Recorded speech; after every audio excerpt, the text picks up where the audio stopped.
안녕하세요, hello, हाय, welcome, नमस्ते। मैं हूं सुचित्रा और स्वागत है आपका हमारे यूट्यूब चैनल सुचित्राज एक्सप्लेनेशन में।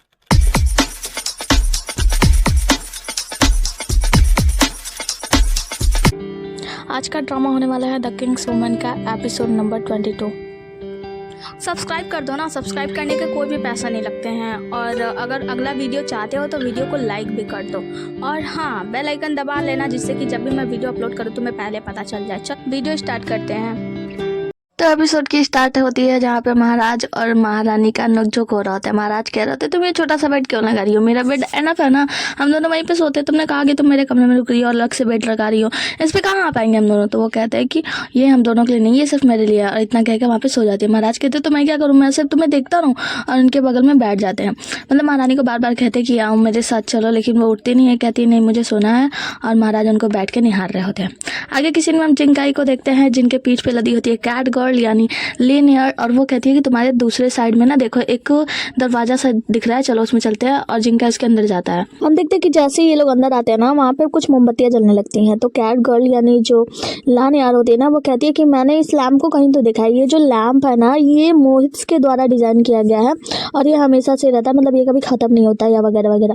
वो कहता है जिंकाई की तो फिर यहाँ पे लाइट क्या कर रही है, मुझे ऐसा लगता है कि शायद मास्टर का और मोहित का कुछ गहरा संबंध था उन दोनों के बीच। इसका कोई सेंस बनता है, मतलब इसका कोई मतलब है। ये लोग कुछ आगे बढ़ते हैं और वहाँ पे आगे में कुछ लोगों का स्मारक लगा होता है। मतलब वहाँ पे शामो, जुआनजू, यू रैंग, निये चैंग, इन लोगों के नाम का स्मारक बना होता है। जिनका कहता है कि ये जाओ जोम, मतलब इन लोगों का नाम से ऐसा लगता है कि जैसे ये जाने पहचाने हैं। वैसे मेरे मास्टर ने पहले इनके नाम का जिक्र किया था। तो यहाँ पे जो छोटी मतलब कैट गर्ल होती है वो कहती है कि क्या लगता है, मुझे ऐसा लगता है कि ये जो लोग हैं ना ये लेजेंडरी हीरो हुआ करते थे अपने जमाने के, और ये वही हीरो हैं जिन्होंने हान के किंग को मतलब अकेले ही संभाल लिया था। हान के राजा को सबक सिखाने के बाद ये लोग महल से बाहर नहीं निकल पाए थे और खुद को महल के अंदर चारों तरफ से घिरा हुआ पाकर इन सभी ने सुसाइड कर दिया था। जिंग काई कहते हैं पर पता है क्या, मेरे मास्टर ने बताया था कि ये जो लोग थे ना ये इतने अच्छे मतलब इतने अच्छे तलवारबाज थे कि इनको महल में कैद करना मुश्किल था। मतलब ये महल में एक तरीके से ट्रैप हो ही नहीं सकते, मतलब ये लोग बहुत ही ज़्यादा लेजेंडरी वाले थे। वो कहता है कि मतलब कैट गर्ल कहती है कि अगर ये सच है तो फिर इसका मतलब ये है कि ज़रूर कुछ और बात थी। तो यहाँ पे जिंकाई जो होता है वो कहता है कि मुझे ऐसा लगता है ना कि ये लोग बच गए थे, लेकिन मैं एक बात सोच रहा हूँ कि मास्टर को ये सारी बातें मतलब 100 साल पहले की बातें सब कुछ उन्हें कैसे पता हो गई थी, मतलब कैसे पता थी। जिंकाई कहता है कि 100 साल पहले की हुई घटना उनको कैसे पता थी, मुझे ये चीज़ समझ में नहीं आती है। और उनका टेक्निक सब कुछ उन्हें पता था, मतलब मेरे मास्टर को। उसके बाद से वो वहाँ पे पड़े एक बॉक्स को खोलता है, उसमें एक तलवार होती है जिसपे लिखा होता है कि ये तलवार यू चंग की है। और ये सुनते ही कैट गर्ल जो होती है वो तलवार उठा लेती है। जैसे ही वो उठाती है वहाँ पे मतलब पहाड़ के बीच में हलचल होती है और एक दरवाजा खुलता है। ये दो लोग जाते हैं और उस दरवाजे पे मतलब देखते हैं तो इन्हें पता चलता है कि वहाँ पे कुछ ऐसे स्टाइल लगे हुए हैं, मतलब तलवारबाजी के कुछ पैतरे लिखे हुए हैं, कुछ तरीका बताया गया है। ये लोग सोचते हैं कि ये किसका है, तो जो वो होती है ना कैट गर्ल वो कहती है कि शायद ये हुलुओ का स्टाइल है, हुलुओ स्टाइल तलवारबाजी है। तो वो कहता है कि अगर मैं इस तलवारबाजी को सीख लेता हूँ तो मैं बहुत ही ज्यादा अच्छा कर पाऊंगा। आगे की सीन में हम सम्राट को देखते हैं, मतलब जो महाराज होते हैं ना वो उनकी रानी सो रही होती है, लियर सो रही होती है, तो इंजंग उन्हें देख रहे होते हैं। हम देखते हैं कि लियर एक बुरा ख्वाब देखती है और डर जाती है, अचानक से उठ जाती है। तो महाराज उन्हें संभालते कहते हैं तुम ठीक तो हो ना, तुमने बुरा सपना देखा। तो वो कहती है कि वैसे आप पूरी रात ऐसे जगे रहे। तो वो कहते हैं कि हाँ मैंने तो कहा था ना मैं तो पूरी रात तुम्हें देखता रहूंगा, तो तुम चिंता मत करो, तुम सो जाओ, मैं तुम्हें प्रोटेक्ट करूंगा, मैं यहीं पे हूँ तुम्हारे पास में, चिंता मत करो, आराम से सो जाओ। फिर उसे सुला देते हैं, उसके बाद से मुस्कुराने लगते हैं। आगे की सीन में हम देखते हैं जिंग काई उस स्टाइल को मतलब देख रहा होता है, हुलुओ स्टाइल जो तलवारबाजी उसे देख रहा होता है। तभी यहाँ पे लड़की यानी कैट गर्ल आती है और वो उससे कहती है कि तुम्हें पता है जिंग काई, मैंने चारों तरफ देख लिया और मुझे कहीं से यहाँ से बाहर जाने का रास्ता नहीं मिला सिवाय इस दरवाजे के। तो वो कहता है ये दरवाजा, इसका मतलब ये है कि हम यहाँ से बाहर नहीं जा सकते। तो वो कहती है कि हम इस दरवाजे से हम लोग बाहर जा सकते हैं। तो वो कहता है कि इस दरवाजे से हम लोग तभी बाहर जाएंगे जब मैं पूरी तरीके से इसका स्टाइल मतलब सीख लूंगा, हुलुओ तलवार का स्टाइल जब मैं सीख लूंगा तलवारबाजी का, तो फिर हम यहाँ से बाहर जा पाएंगे। इसका मतलब ये है कि या तो हमें यहाँ पे मरना होगा या तो मुझे पूरी तरीके से अपना ये तलवारबाजी पूरा करना होगा। तो वो कहती है कि हाँ मुझे डर है कि शायद पता नहीं क्या होगा। वो कहते हैं, वो पहले खाने को देखते हैं कि खाना बहुत ही ज़्यादा कम होता है, फिर डर जाते हैं। फिर कहते हैं कि ठीक है एक काम करो, ले तुम यहाँ पे आराम करो, और लाने यार को वहीं पे बैठा देता है। कहते हैं ये लो तुम खाना खाओ और कुछ पानी, थोड़ा पानी पी लो, मैं अब अभी स्टार्ट करता हूँ तलवारबाजी, मतलब सीखना स्टार्ट करता हूँ, जल्दी हम सीख के यहाँ से बाहर जाएंगे और तुम्हें अच्छा खाना खिलाऊंगा। लाने यार अपना खाना वाना लेकर जिंकाई को देख रही होती है और जिंकाई अपना तलवारबाजी करने के लिए चला जाता है और वो छोटा सा तलवार या चाकू जो भी होता है उससे लेकर होलो स्टाइल को पूरी तरीके से प्रैक्टिस करता है, मतलब बहुत ही ज़्यादा हार्ड प्रैक्टिस कर रहा होता है। आगे की सीन में मैडम चू को देखते हैं जहाँ पे उनकी नौकरानी दौड़ती हुई आती है और कहती है कि महारानी मुझे आपसे एक ज़रूरी बात करना है। तो वो कहती है कि मैंने कहा था ना कि चाहे कितनी भी ज़रूरी बात क्यों ना हो लेकिन शांत रहा करो, क्लैम डाउन, मतलब इतना ज़्यादा चिंता करने की क्या ज़रूरत है, कोई भी बात क्यों ना हो।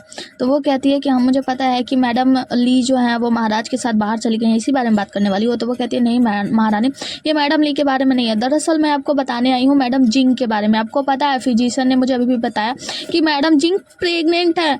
और ये बात सुन के मैडम जिंग बहुत ही ज़्यादा खुश हो रही थी। तो यहाँ पे मैडम चू के तो कान में एकदम मतलब जैसा लगता है गोली बारूद लग गया। कहते हैं क्या कह रही हो तुम, मतलब मैं इतने टाइम से कोशिश कर रही हूँ बच्चा पैदा करने की कि मैं प्रेग्नेंट हो जाऊँ और मैं प्रेग्नेंट नहीं हो रही हूँ, और वो छोटी कबूतरी वो प्रेग्नेंट हो गई। उसके बाद से कहती है इस छोटी कबूतरी को सबक तो सिखाना होगा। आगे हम देखते हैं कि बेकार औरत मैडम चू जो होती है ना वो मैडम जिंग को बुलाती है और मैडम जिंग आती है उन्हें प्रणाम करती है। वो कहती है कि तुम इतनी नर्वस क्यों दिख रही हो, आओ बैठो, मैंने तो बस यूं ही तुम्हें मिलने के लिए बुला लिया, मैंने कुछ रूमर्स सुने हैं। तो वो बैठ जाती है, उसके बाद से पूछती है कौन से रूमर्स, आप क्या बात कर रही हैं मैडम चू। तो वो कहती है कि मैंने सुना है कुछ रूमर्स चल रहा है कि तुम प्रेग्नेंट हो और तुमने मुझसे कहा कि तुम प्रेग्नेंट नहीं हो सकती और तुम प्रेग्नेंट नहीं हो, और तुम मतलब ये सब रूमर्स क्या है। तो यहाँ पे वो कहती है कि मैम दरअसल बात यह है ना कि ये सब सिर्फ रूमर है, आप इन रूमर्स पे विश्वास मत करो, ये सब गलत है, मैं कोई प्रेग्नेंट नहीं हूँ, कुछ लोगों ने रूमर्स फैला दिया है।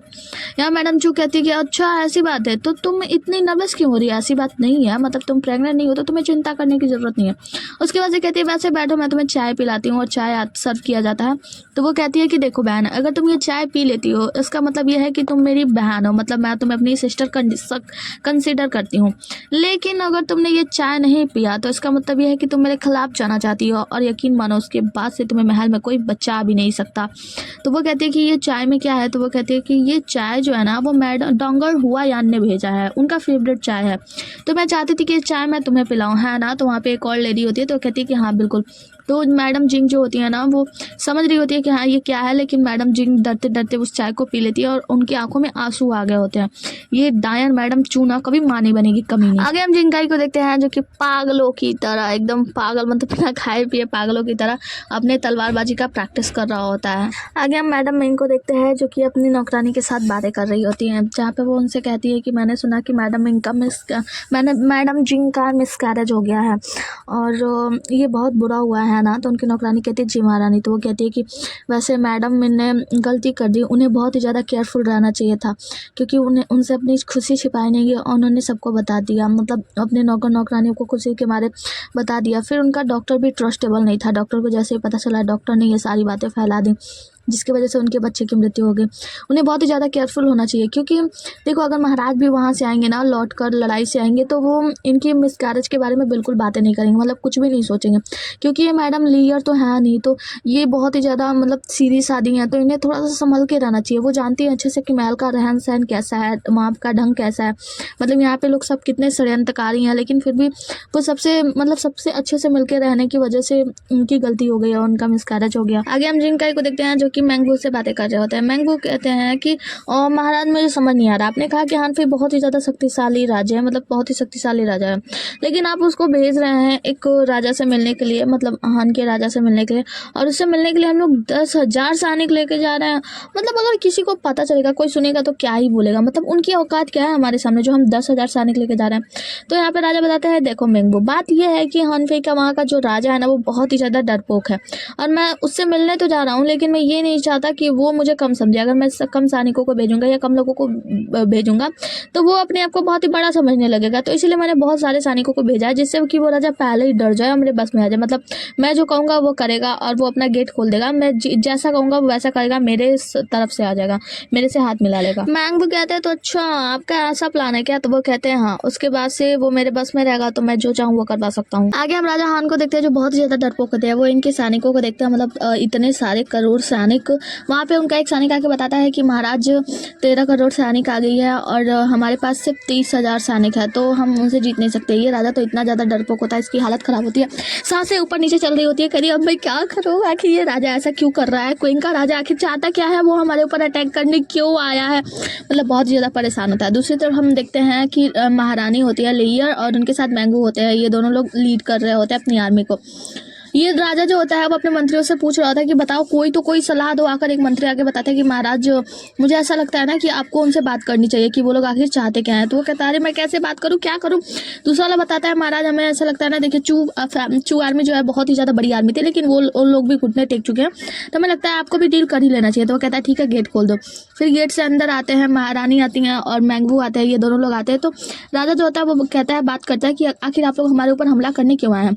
महारानी लेयर बताती है कि आप चिंता मत कीजिए, दरअसल हम लोग आप पे हमला नहीं करने आए हैं। तो वो कहते हैं कि अच्छा तो बताइए आप क्या चाहती है, सोना चाहती हैं, चांदी चाहती हैं, आखिर आप लोग चाहते क्या है। सोना चांदी और मतलब जो कुछ भी मांगेंगे अपना, जितने भी सारे से गहने वहने मांगेंगे हम लोग सब देने के लिए तैयार है। तो यहाँ पे मैंगू जो होता है वो कहते हैं कि आपको क्या लगता है हम आपके पास इन सब चीज़ों के लिए आए हैं। तो राजा कहता है कि अच्छा ठीक है, तो फिर बताओ आखिर आप तुम लोग यहाँ पे किस लिए आए हो, क्या चाहते हो तुम लोग। तो रानी जो होती हैं मतलब लेयर जो होती है वो कहती है हम हान फेई को चाहते हैं। आगे हम जिंगकाई और लानियार को देखते हैं, जहाँ पे हम देख पाते हैं कि लानियार की हालत बहुत ही ज़्यादा ख़राब हो गई होती है, मतलब क्यों ये अभी पता नहीं चलता।